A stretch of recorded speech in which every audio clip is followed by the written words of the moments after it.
इस तस्वीर में आपको दो इंसान नजर आ रहे हैं। एक तरफ विष्णु तिवारी, एक तरफ गुरमीत राम रही।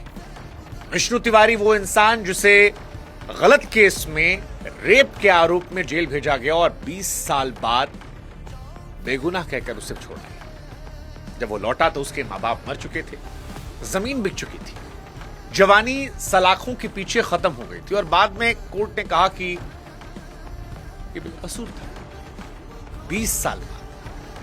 और इसी देश में ये दूसरे इंसान है गुरमीत राम रही। रेप केस में 20 साल की सजा तय हो गई है, आरोप नहीं है, केस में आरोप सिद्ध हो गया। पत्रकार की हत्या के मामले में उम्र कैद की सजा हुई, लेकिन साल 2017 से अब तक 16वीं बार पैरोल पर है। कभी 21 दिन की पैरोल, कभी 30 दिन की पैरोल, कभी 40 दिन की पैरोल, कभी 50 दिन की पैरोल। कभी चुनाव आते हैं तो इसलिए पैरोल, कभी सत्संग होता है इसलिए पैरोल, कभी खेती के नाम पे पैरोल। ऐसा लगता है कि जेल प्रशासन इवेंट मैनेजमेंट कंपनी है, या ये जनाब जो है ये कभी कभी जेल में आ जाते हैं, क्योंकि 400 से अधिक दिन तो बाहर रह चुके हैं। और जेल से जब बाहर आते हैं तो गाड़ियों का काफिला खड़ा होता है, इनके म्यूजिक वीडियोस निकलते हैं, इनका ऑनलाइन दरबार सजता है।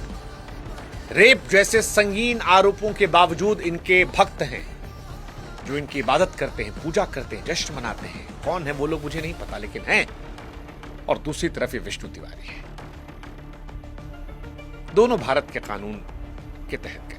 एक जिसने कसूर नहीं किया था लेकिन उसे 20 साल जेल में सड़ाया गया, दूसरा जिसे अदालत ने दोषी माना लेकिन फिर भी वो जेल से रोज बाहर रहता है।